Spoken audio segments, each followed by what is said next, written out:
بسم الله الرحمن الرحيم. الحمد لله الذي هدانا لهذا وما كنا لنهتدي لولا أن هدانا الله، والصلاة والسلام على خير خلقه محمد وآله وصحبه أجمعين. أما بعد، السلام عليكم ورحمة الله وبركاته. Muhtaram cemaatimiz, bugungi mavzuyimiz farzandlarning tarbiyasi ota-onalar zimmasidaligini tushuntirishga oid ekan. Nima deb gapirishni ham bilmayman sizlarga. O'tib ketdi-da davrimiz. Nima qilsak ham kech qoldik. Endi shu yoshlarimizga aytamiz. Ajabmas, rioya qilib qiyomat kuni Xudoning oldida yuzlarimizni yorug' qilib olsak deymiz. Gapirishdan oldin bir hikoya bor. Hikoya degan narsa o'zi tagi yo'q narsa bo'ladi. Zarur masalaga o'xshagan to'qima narsa bo'ladi hikoya o'zi asli. Agar buni tagi bo'lganda edi, palon shaharda po'kinchi nomlik pistonchi mana ish qilgan ekan deb kelardi rivoyat. Shuning uchun bu hikoyalardan sizga bizga nima deydi? Tushuntirish uchun bo'ladigan bir hodisalar keltiriladi. Shu hikoyalardan bittasida aytiladi.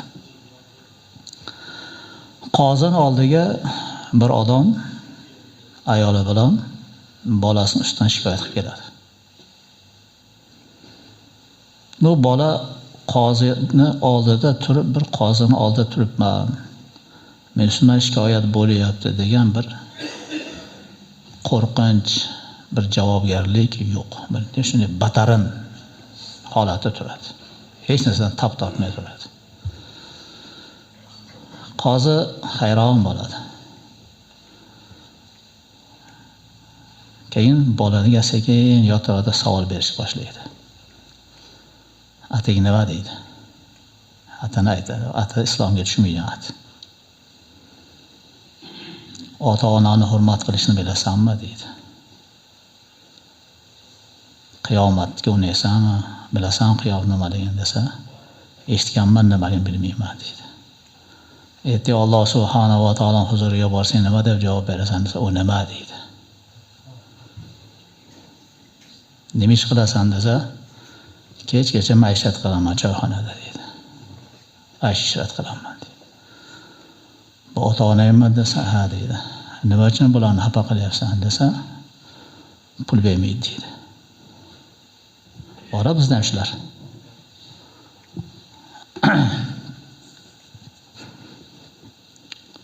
Onang kim desa, onam mana shu o'tirgan xotin deydi. Otangiz desa, mana shu turgan odam deydi. Keyin bolaga unchaga so'radi-yu, otadan ish boshlaydi.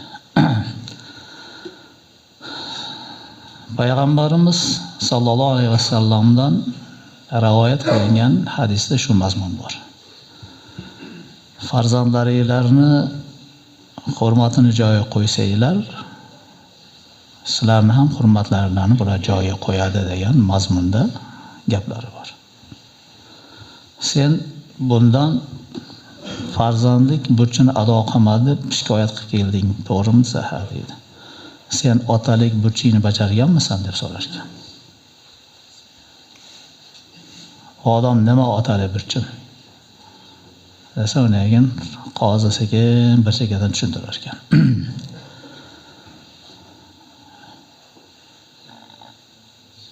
Farzand topishdan oldin bir halol kasb-i kamolat bilan shug'ullanganmisan? Endi qo'limdan kelishini qilganman. Diniy ma'lumoting bormi o'zingni? Desa, eplab namoz o'qiyman. Ayolingni olayotganda tanlab olganmisan?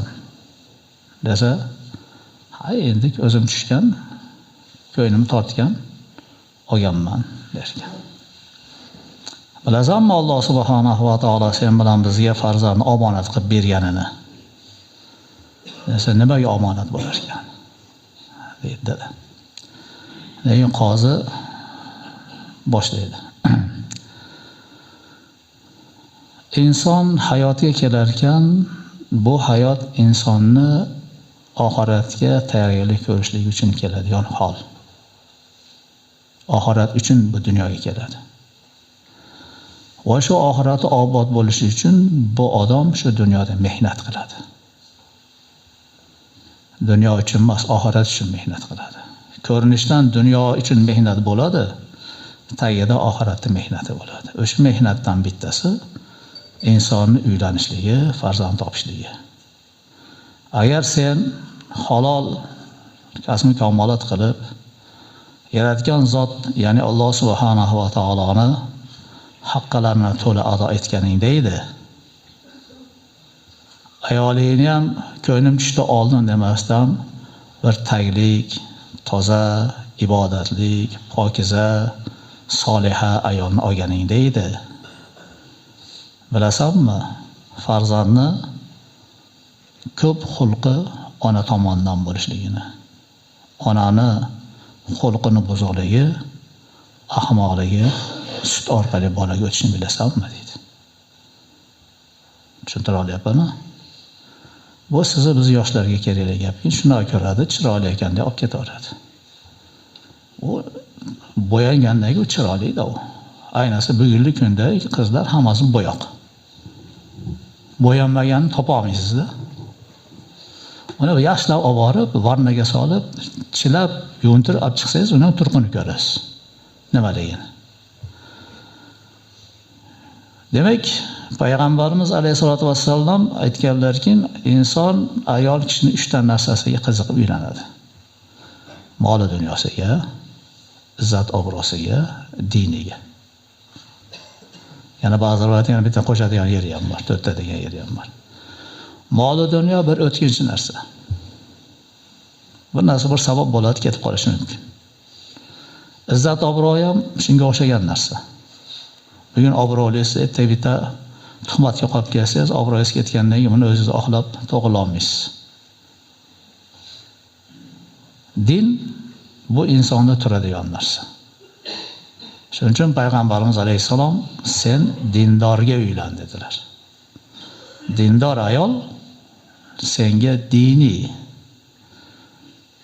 xizmatda din taqozo qilgan mehrni, din taqozo qilgan farzandni tarbiyasini bera oladi. Mol dunyo chiroq husn bermaydi buni dedilar. Dindor bo'lish kerak. Biznikilar boyni istaydi. Shu sizga ichkiyo bo'laman degan shu g'ururi qo'ymaydi-yu, shu qizingizga tegaman deya olmaydi-yu, uni berishga hamma yoqqa tayyor. Demak, ona tomonidan yutkizganligini o kishiga aytdi.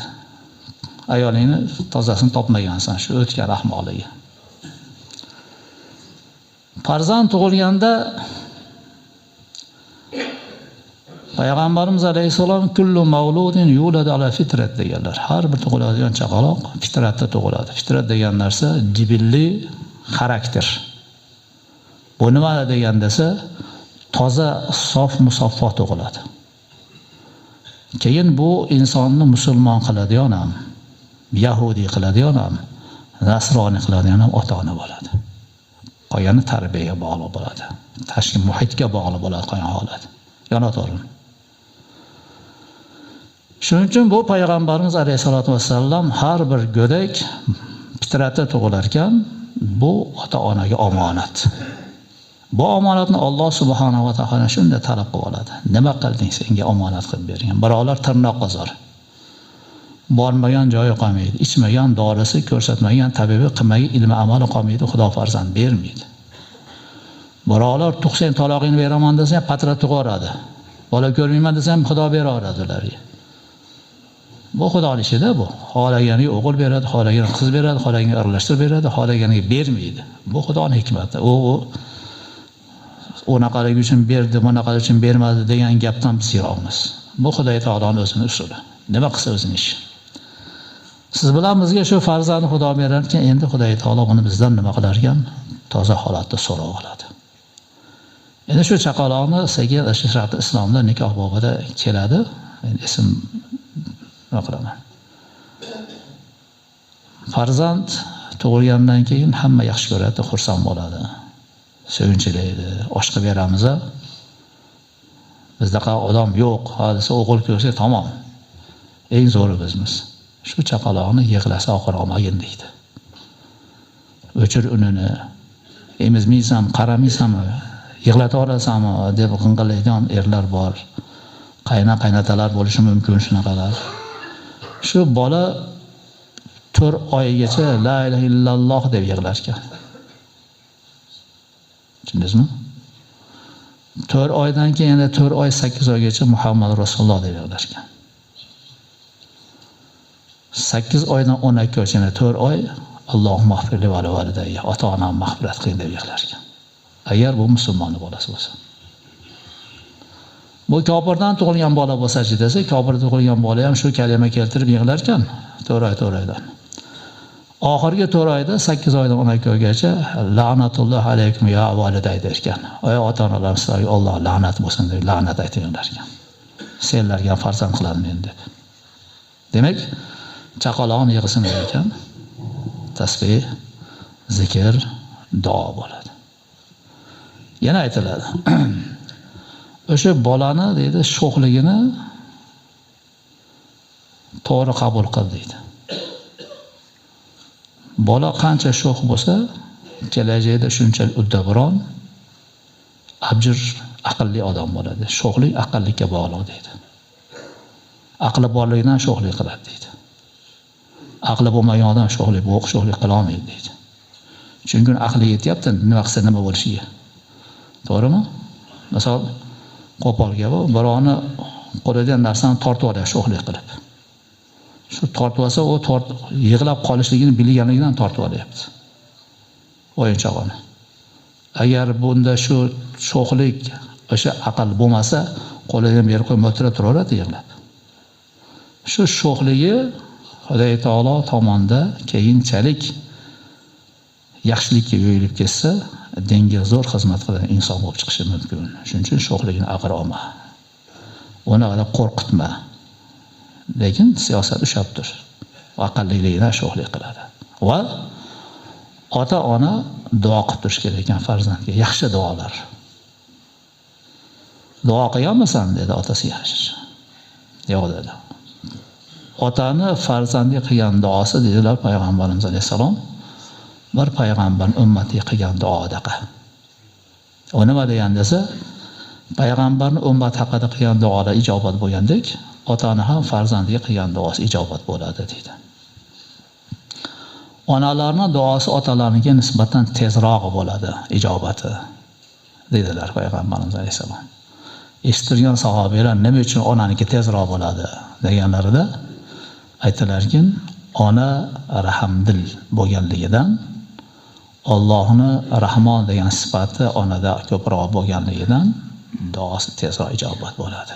Yaxshilik duosi. Qarg'ash emas.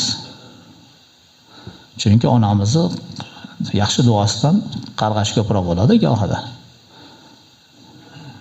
Otalar duosi kam bo'ladi, lekin duoni turib bir qiladi. Duoibati ham, duosi ham o'rniga tushadi. Shuning uchun otani duosidan umid qil, otani duosidan qo'rq deydi. Chiqib chiqqandagi duoibati ham joyini topishi mumkin. Xursand bo'lib qilgan duosi ham ijobat bo'lishi mumkin. Onani yaxshi qilgan duosidan umidini uzma. Lekin onani so'kkanidan xafa bo'lma. Chunki ona so'kib orqasidan yana bir ko'rsatadi. Qarg'ab. Agar onalarni qarg'ashi o'tganda edi, siz bilan biz bu yerda o'tirgan bo'lmasdik. So'kish etmagan, qarg'ishtirmagan farzand bo'lmaydi, to'g'rimi? Hammamiz so'kkan, hammamizga ko'chadan o'ligingga yur, og'zingdan qoningga yur degan gap bu xotirlarga oddiy bir gap xolos. Agar shuni qarg'ash deb qabul qilsak, bu o'tmaydigan narsa. Chunki onalar mehr ko'pligidan qilar ekan. Duo qilganmisan deb onasidan so'radi, yo'q dedi. Ota bilan onani zimmasida bolaga o'ng qo'l bilan chap qo'lni farqini bildirish. O'ng qo'lingda ovqat ye, chap qo'lingda yema deyish vazifasi bor. O'rgatganmisan? Ha, yo'q. Bolangga tili chiqqanda la ilaha illalloh degan kalima o'rgatganmisan? Yo'q. Bolang kattayib birga aqli yetganda xat savoatini chiqarganmisan? Yo'q. Biror bir kitobni, Qur'on bir narsa o'qigan qilganmisan? Yo'q. Bu sening vazifang-ku dedi. Ya'ni sizni bizning vazifamiz farzandni topgandan keyin unga o'ng qo'l, chap qo'l nimaligini, bismillah, la ilaha illalloh degan kalimalar tili chiqishi bilan o'rgatish kerak. Biznikilar nima qiladi? A'dan berib qo'yini o'rgatadi. Uni katta bo'lganda kattasini beradi ham bo'ladi. Pashshol deb turadi. O'zimiz qilamiz shuni. To'g'rimi? O'zimiz buni shunaqangi bu ishlarni o'rgatib qari molani. Buni qilib qo'y, ana qilib qo'y deb haligi bolasini qilgan xunuk qiliqlarni muoqib gapirib telefonga chiqaradigan ahmoq otalar ham bor, onalar ham bor. Bolaga yaxshi tomondan ruhiy tarbiya berish kerak ekan. Odob o'rgatish kerak deydi. Odob nima desa, Alloh taolo bilan bo'ladigan ibodatdagi odobini o'rgatishing kerak. Ya'ni nima farz? Bu farz kimi buyrug'i? Buni bajarsa nima mukofot bor, qilmasa nima gunoh bor? Uni qilishlik uchun nimalarga rioya qilish kerak, qoidasini o'rgatish kerak edi ota. Ya'ni tahorat, namoz, roza, va zakot, hajga qodir emas. Shuni farzandga o'rgatish kerak edi. Shu bulg'asida g'usl qilishni o'rgatish kerak edi. O'rgatdimi biror ota shuni? Onalar qizlariga shu hayz ko'rganda qanday poklanish kerak? Shu qoidalarni ona o'rgatish kerak edi. Onalar o'rgatdimi shuni? O'rgatmadi. Alloh subhanahu va taoloni ibodatini to'liq bajarish uchun bu odamga aqida ilmi kerak edi. Aqida ilmini otasi bilmasa, onasi bilmasa, u bolasi qayerdan bilsin? Ibodat qilishlik uchun fiqhiy ilmlardan ma'lumoti bo'lishlik kerak edi. Kundalik ibodati kerak bo'lgan tahorati farzi, sunnati, mustahabi, tahorat sindiradigan emas, tahorat makruhlarini bilish kerak. Misol, g'usl vojib bo'lsa nima qiladi? Nima qilsa g'usl vojib bo'ladi? G'usl qanday bo'ladi? Erkak qizga farqi yo'q. Namoz qanday o'qiladi? Namozni vaqti qachon? Hushim keldiki odamlar namoz. Hozir masjidda o'tirgan odamlar ham xohlagan vaqtda namoz o'qiydi, xohlagan vaqtda o'qimaydi. Bu namoz bo'larga bir oddiy bir ish xolos. U kim huzuriga keldi? Bu nima uchun o'qilyapti bu? Buni qanday o'qish kerak? Buni zamirida nima maqsad bor? Mukofoti nima? Jazosi nima? Ishimiz yo'q. O'rgatganmisan bolangga dedi. Yo'q dedi. Bola bir halol yashashlik uchun halol hunar o'rgatish kerak edi. Mehnat qilishlik kerak, tirikchilik qilish uchun, keyingi hayotini joyi islohga keltirish uchun buni hunari bo'lish kerak edi. Ya'ni hunarlarni ham shu dinga tushmaydigani bor, dinga tushadigan hunarlar bor. Masalan, dinga tushmaydigan hunar nimasi? Fotograf. Koni gunoh. Haykaltarosh. U bitta qilgandaqa haykal chizyapti, haykal tarashlayapti. Shunga o'xshagan borib kazinoda ishlaydi. Yoki bo'lmasa haligi chilimlar nima deydi? Kalyan qilyapti ekan, Rossiyaga borib deydi. Hunar ekan. Bir yerga borib bitta o'ris cho'chqasini boqyapti ekan. Hunarmi shu? Shu shariat taqozo qilgan halol hunar o'rgatganmisan dedi. Yo'q dedi. Bu bolang bir idrokka yetsa shu otani vazifalaridan-da. Uylab qo'yish kerak. O'g'il qizni iza adraka deydi. Idrokka yetsa degani balag'a emas. Hozir biznikilar qaysi domladan so'rasa qonun chiqqan 18 ga kirmasdan uylash kerak emas, ahvol ko'p va shariat bilan shuni deb shariatga ham tuhmat qilyapti. Shariatda 18 ga kirguncha uylanmasin degan yeri yo'q. 18 ga kirguncha tegmasin degan yeri yo'q. Kerak bo'lsa shariatda 5 yilda jijini ham uylab qo'ysak bo'laveradi. Beshiga qizni ham bersa bo'laveradi. Shariat chegara qo'ygan emas. Bu qonun chegara qo'ydirdi.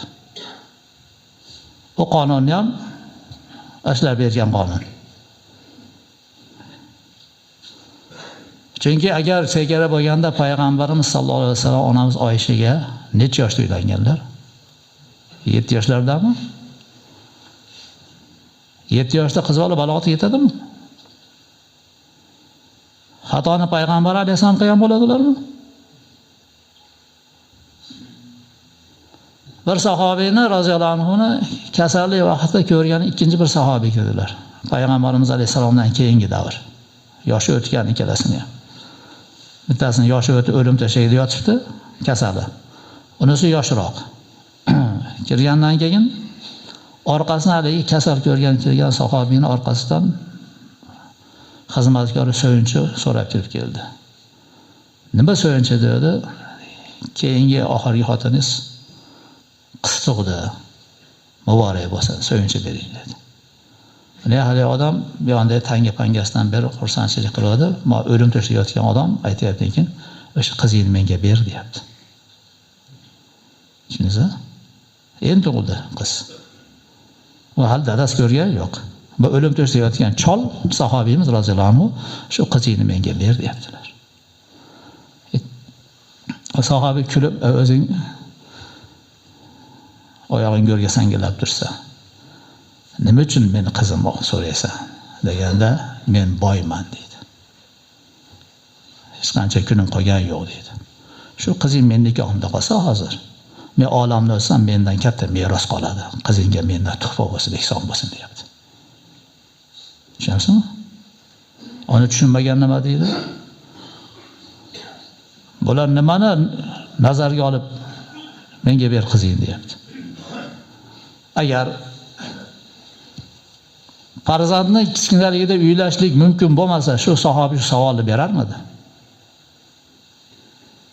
Narga sahobiy, sen nima shariat buzyapsan? Go'dakka uylanaman deysanmi? Bag'ring muncha tosh, sen nimaga yaraydi qizim desa bo'larmidi? Demadimi? Demak, shariatimiz chegara qo'ymaydi. Biz shariat qo'yayotgan narsa shuki, iza adaraka. Aqlga yetsa, balog'atga yetib. Shu erman men, ertaga ota bo'laman, shu mas'uliyatni his eta olsa, qizim balog'atga yetdim, shu ertaga ona bo'lsam, birovnikiga borsam, biron xizmatni qilib ota-onamga duo olib berishlikka yarayman degan his tuyulsa bunda, uni ber, uni uyla deydi. Gap shunda. Chegara bor ekanmi? Chegara yo'q. Biz shariat qo'yayotgan chegara inson qaysi darajada tayyor shu otalikka, erlikka, ayollikka, onalikka. Tayyor bo'lsa, meni qizim tayyor, seplarni qilib qo'yganman dedi. O sep nima qilib beradi akalar? Aytinglarchi. O biz turkiy zabon ellarni bitta bir xil maqola bor. Seping bo'lguncha eping bo'lsin degan. To'g'rimi? Seplab kelib qo'ysa, qo'ldan bir ish kelmasa qizi. Kimga kerak? Sepi yo'q, epi bor. Hamma narsa eplab ketadi. Qaysi yaxshi? Shuning uchun o'sha qizlarimiz bu narsani eplaydigan bo'lganda marhamat. Endi bu balog'atga yetgandan keyin qizimizni chiqarish, o'g'limiz uylash ham bizning vazifamiz ekan, solih joyga berish. Payg'ambarimiz alayhisalom kim qizini benamozga bersa dedilar, kuniga 1000 tadan la'nat tushadi bunga dedilar. Endi qizingizni o'zi namoz o'qimasa, uni xaridori kim bo'ladi? O'zi Alloh namoz bo'lsin. Bu bolani topib olamiz, siz bilanmiz. Lekin ertaga Xudoy taolo buni so'rab olishdan ishimiz yo'q-da. Alloh subhanahu va taolo shuncha narsani senga bergan ekan, shularni birortasini rioya qilganmisan dedi. Yo'q dedi. Qozi aytdikin, bolang yana ham seni o'ldirib qo'ymabdi dedi. Nima qilsa ham halol ekan senga bu bolang degan ekan. Biz endi shu hikoyadan olib aytamizki, akalar.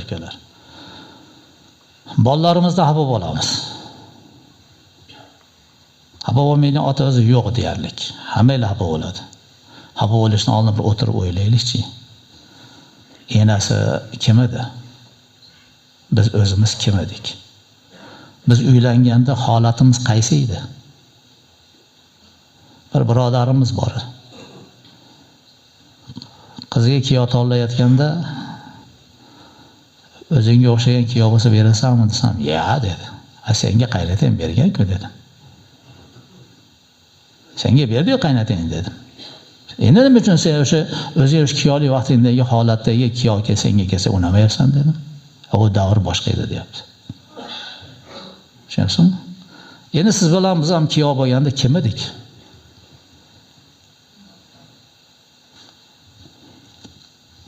Asha bo'lganmi to'yda? Kiyov chaqirdi, qaynota bilan qaynotalar o'zi ashuni qo'yib berganmi? Kiyovni jo'ralariga mazarida sigaretlarni ashlab berganmi? Tong otgungacha karta o'ynab, lat o'ynab, qamar o'ynab, endi ertamaning nonushtaga kechasi bilan chaynilar, aroq ichgan chaynilar choy bergan siz bilan biz otalarimizmi? Endi shu odamlarni bolalari bugun qoqshatsa nimaga jirillaydi? Ayt, nimaga jirillaysan? Bolangga o'sha bir chiroyli at qo'yganmisan? Atini so'radi, palondaqa dedi-ku. Chiroyli at qo'yganmisan dedi, atini qo'ydi. U at insonni kimligini ko'rsatadigan atda bu. Ism. To'g'rimi? Masalan, ikkitasi bir xil odam turgan bo'lsa, shuni atadan so'rasangiz, masalan, atadan bilasizki, qaysinisidir dindorning bolasi, qaysinisidir shu dunyoviy odam bolasi. At hal qiladi bir joylarda. Yana to'g'rimi? Chiroyli ism qo'yishni ham payg'ambarimiz alayhisolatu vassallam aytgan gaplari bor. Farzandni ko'rgandan keyin ota vazifasi chiroyli at qo'yish. Alloh subhanahu va taolo suyadigan at Abdulloh, Abdurrahmon. Xudoning sifatlariga abdun qo'shib aytinglar dedilar. Shariatga tushmaydigan atlarni payg'ambarimiz alayhisalom sahobalardan o'zgartirdilar. Endi bugun bizgilar atini o'zgartiryapti. "Sen atni mana qilib oldim" desa, "Ha, nimaga islom emas ekan" deydi. Bittasi atamni islomga o'zgartirdim domla dedi. "Ha, nima bo'ldi? Xo'jaypa deb qo'yib oldim" dedi. "Xo'jaypa islomiy ekansan" ha dedi. Sahobalarga, "Xo'jaypa bizni Qo'zivoy degan gapda" dedi. Xo'jaypa Qo'zivoy. Shu arabchasi. O'zbekcha Qo'zivoy dedi nima? Arabcha Xo'jaypa nima? Farq bor. Atingiz nimasi? Sayfiddin deydimi? Ha, bizda ham Qilichvoy aka bor-ku. Sayfin Qilichda. O'zbekcha Qilich, arabcha Sayf. Sayfulloh bilan Sayfiddin bilan Qilichvoy Qilichillohda. Arabcha bo'lsa-la bu islomiy bo'lmaydi akalar. Tushunasizmi gap qayda? Gap siz bilan biza qo'ygan ismimiz Xudo taoloni payg'ambarni ismlaridan bo'lsa, Xudoning ismiga abdu qo'shib aytilsa, payg'ambarlar ismlaridan bo'lsa bu eng yaxshi ismlar. Farishtalar ismlaridan bo'lsa ham mayli deydi. Ulug' ulamolarning ismlari o'sha kitobga tushgan ismli ulamolarimizni ismlarini havas qilib qo'ysak ham mayli deydi. Lekin shu shart bilan aytadiki, o'sha ismni qo'ygandan keyin payg'ambarimiz alayhisolom aytadilar, meni ismimni qo'yilgan odamlar keyin shu ismni egasi bo'lganini hurmatini joyiga qo'ysin. Uni haqorat qilmasin dedilar. Kamsitmasin dedilar. Ismim hurmatidan dedilar. Endi bu ismni hurmatidan kamsitmasin deyilsa, bu ismni odamlar qo'yyapti. Muhammad degan ismni buzdi ular. Atinimiz Muhammad deydi. Muhammad bo'lmaydi, Gangir Muhammad bo'ladi. Atinimiz Magomed deydi. Magomed bo'lmaydi, Tupoy Muhammad bo'ladi. Bu at o'zgarmaydi. Atoli otlar o'zgarmaydi. Muhammad bo'ladi. Muhammad ham bo'lmaydi, Magomed ham bo'lmaydi. Muhammad, tamom Muhammad. O'zgarmaydi bu at. Shu at qo'yildimi? Atin chiroyli qilib qo'y. Ertaga Mamajon bo'lib olar ekanda. O'zgartirma. Bu ataga loyiq odam bo'lishga harakat. Endi ulamolar aytadi, buni Payg'ambarimiz alayhisolatu vasallam muborak ismlarni qo'ysa-yu, bu so'kadigan ish qilib qo'ysa nima qilamiz unda? Quloqdan cho'zda ish qilib qo'ysa nima qilamiz? Desa, aytadikin, sen agar shu farzandingni so'kmoqchi bo'lsang, atini aytmasdan sen deb so'kkin deydi. Ya'ni Muhammad sen ahmoqsan demasdan deydi. Sen bola ahmoqlik qilma. Sen beodob bo'lib qolding. Sen ahmoq bo'lib qolding deb atni oralashtirmasdan sen deb gapirdi so'z deydi. Atni qo'shma bunga deydi. Tushundingizmi? Shunga o'xshagan atlar bor. Barakavoy degan atlar bor. Barakat atingiz nimasi barakatulloh bizda yo'q. Bizda muborak degan atlar bor shunaqa. Muborakning tagi baraka. Bu atlarni ulamolarimiz karih ko'radi. Nimaga desa, baraka bormi? Desa yo'q deydi. Sen oldingda baraka bormi? Desa yo'q deydi. O baraka degan bolani so'rayapti. Senda baraka bormi desa, menda baraka bebaraka odamman degan javobga o'xshab qolish xavfi bo'lgani uchun unaqa qo'yma deydi. Lekin bizda atlarga din qo'shib keladigan atlar bor-ku. O'sha misol qamardim deb qo'ydi. Bu dinning quyoshi degan gap. Shunda sen shu atni shu odamga qo'ysang, vaqti kelib shu odam o'sha bir shariatga tushmaydigan hayotni kechiradigan bo'lsa, kofirlar mana senlarning diningni qamar to'lin oyi nima ish qilayotganini ko'ryapsan, seni diniy mashinga o'xshaganda deb diningni tashlatadigan sabablar bo'lmasin deydi. At qo'yishni ham juda o'ylash kerak ekanda. Bu narsalarni endi eshityapman deydiganlar ham bor. Biz kech qopmiz deydiganlar ham bor. Nima qilib bo'lsam aka-ukalar, bolalarni tarbiyasi sizni biz zimmamizda. Xudo aytdi uni so'rab oladi. Chunki payg'ambarimiz alayhisalom kullukum ra'in va kullukum mas'ulun an ra'iyati dedilar. Har biringiz cho'ponsiz, ra'iy deganiz cho'pon. Har bir cho'pon o'zini qarmoqda turgan qo'ylarning hisobini bergandek, har bir inson o'zini qarmog'iga qarashlik kimsalar ustida javobgar. Ota farzandlar ustida javobgar. Mahallaning elevachisi mahallaga javobgar. Imom qavmga javobgar. Qancha rahbar oshib borsa, javobgarlik shuncha bo'laveradi.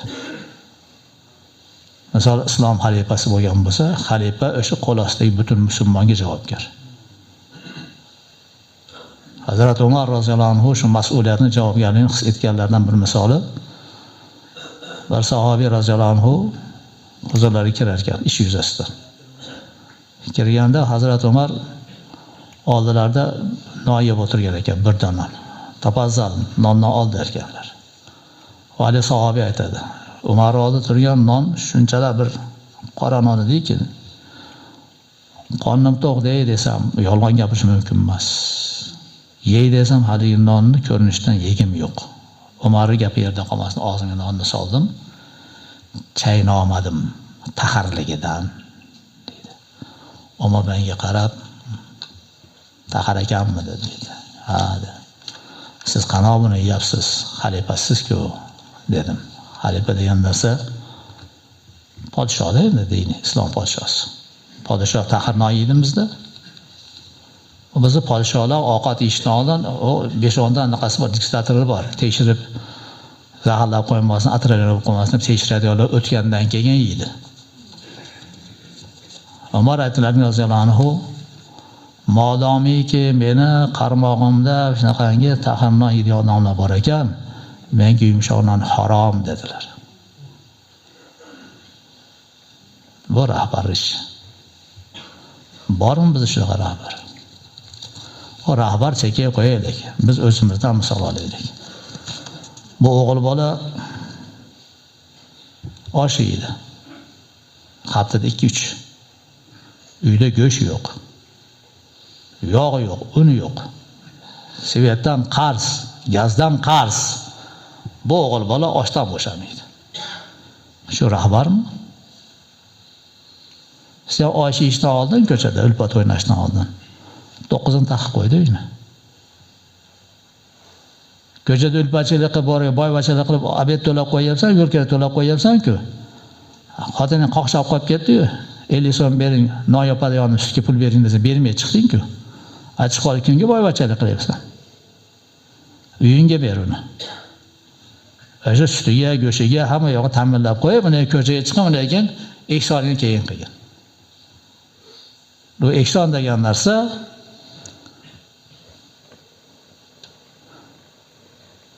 Alloh subhanahu va taolodan shu savol beriladi.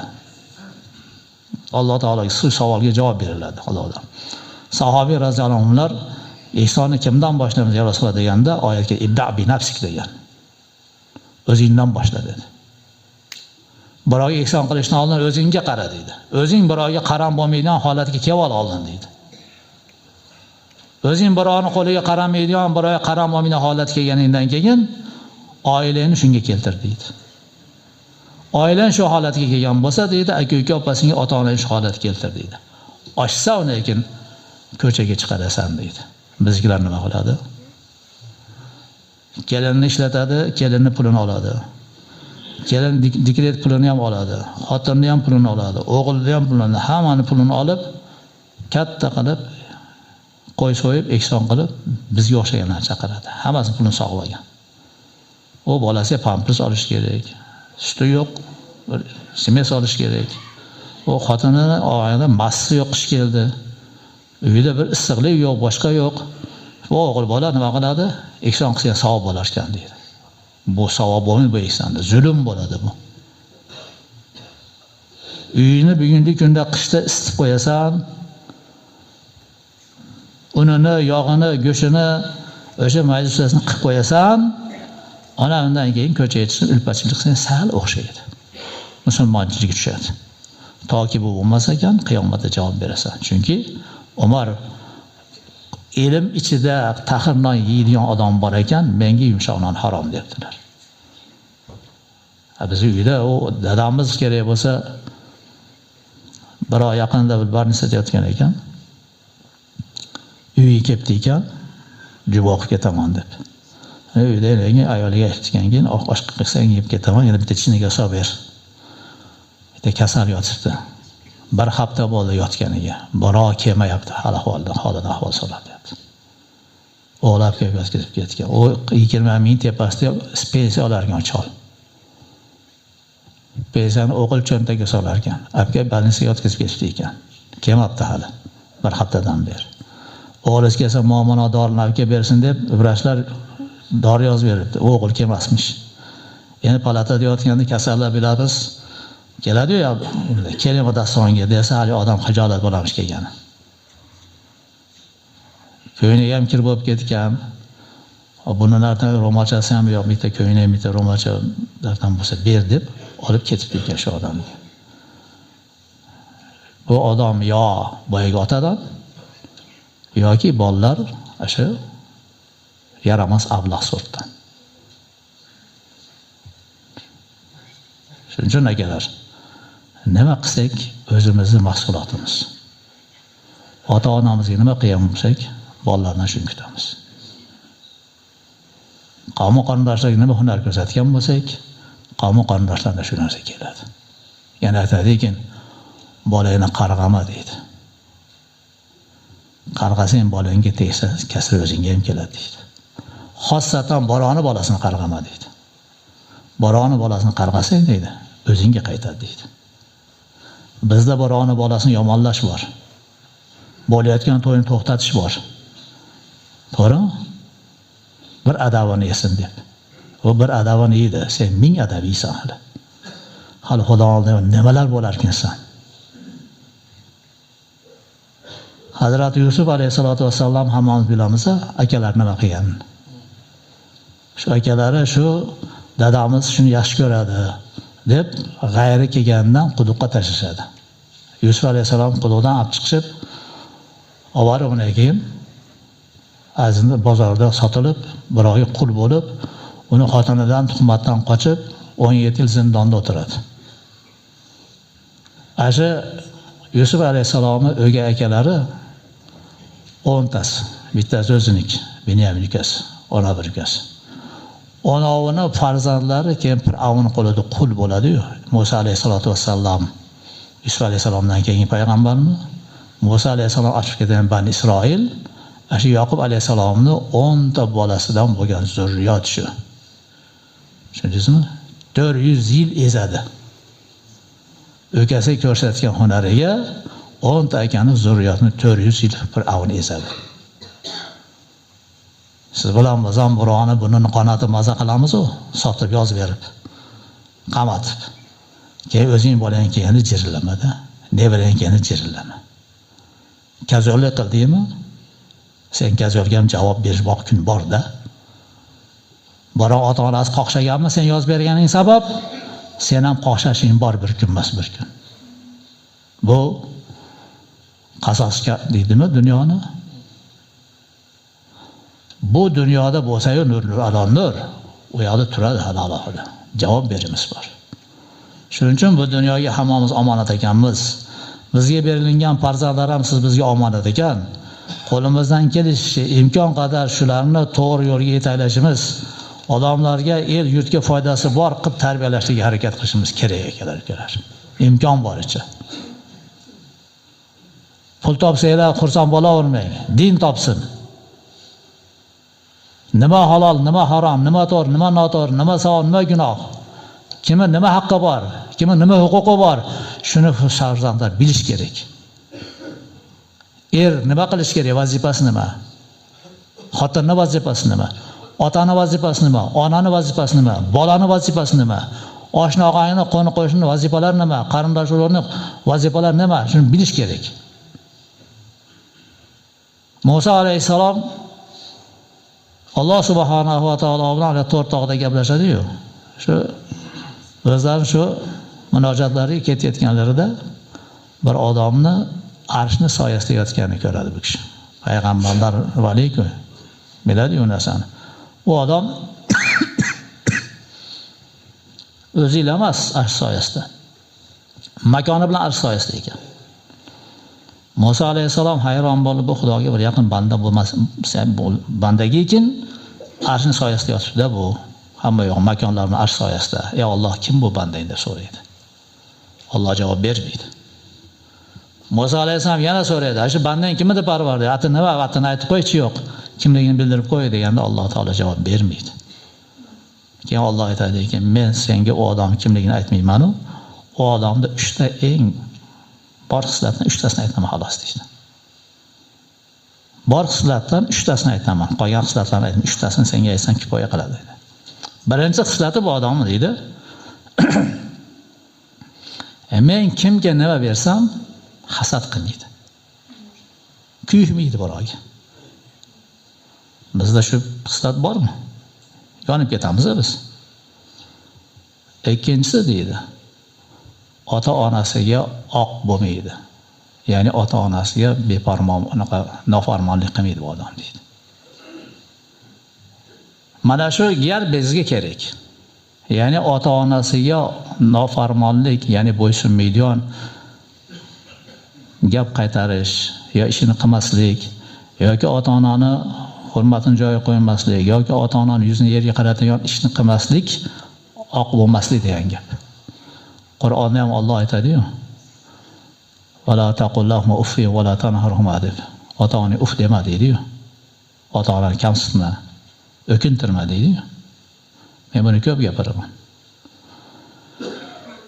Ota-onani o'kintirish oldida uf deyishni bir ko'rinishi ayniqsa bu xotinlar ichida bo'ladi-da, katta onalarimiz. Hali onalarimiz kecha bolalarini odamlarga ko'rsatish uchun ham yolg'on gapirib qo'ygan ishi bor-da onalarimiz. O'zi kelinining ro'molini olgan. Qizim berib turib ro'molni zo'rab kelyapti, bolam o'tirishga borib keladi deb. Hali ro'molni nima qiladi bu ona? Voy tushmagan o'g'lim mana o'tirishga ketyapti, aymon o'rab oling deb. Hozir bozordan olib chiqib boshimga solib qo'y deb yolg'on gapiradi bu xotin. To'g'rimi? Borda shular kuydirish. Hali mahalla dudu gapda 10 ta qo'y deydi-yu, kuyib bo'lsin deb qo'shnilar. Ish bor-da biz ayolarimizda. Endi bu bolani onasini kamsitishni bitta usulini, bitta ko'rinishini aytyapman sizga. Hali xotin bolasini yomonligini aytmasdan maqtashlik uchun yolg'on gapirib, bolam tushmaydi, shu bozordan olib chiqib boshimga solib qo'ydi degandan keyin men bitta ola o'tiribdi-da. Uning ham 3-4 ta bolasi bor, u ro'mol olib bergan emas. O'tirgan, men ham bola boqdim. Bitta emas 4 ta.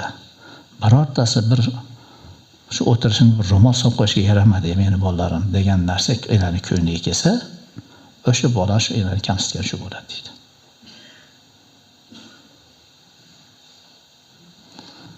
Farzandni ota-onasiga nofarmon bo'lishning ham bitta usuli bor. Oshda o'tiramiz, bir yerlarda o'tiramiz, telefon keladi, telefon chiroyli onajon deb yozib olgansiz. Surati ham chiqadi. Shuni bosib qo'yasiz-da. Oq bo'lgani shu. Ha demadingiz. Labbay ona deyishga yaramas, oshdan qolishingizdan, bolalar bilan gaplashib o'tirgan gapdan qolishingizdan ehtiyotini olib onani bosib qo'ydingiz. Ya'ni tarvayib olib bezovida qo'ygan ekan, mashinamda qo'ygan ekan, zaradgastiga qo'ygan ekan deysiz. Shumi siz farzandingiz? Men o'chirib qo'yib uxlayman deydi.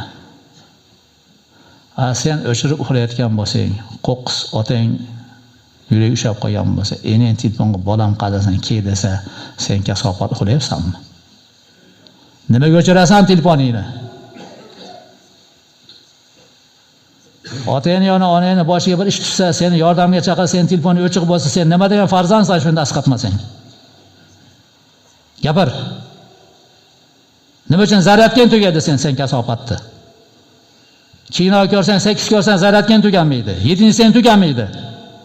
Otang yoki onang telefon qilsa 7 sen tugagan bo'ladi, zaryadga tugagan bo'ladi. Yon mashinada qo'ygan bo'ladi.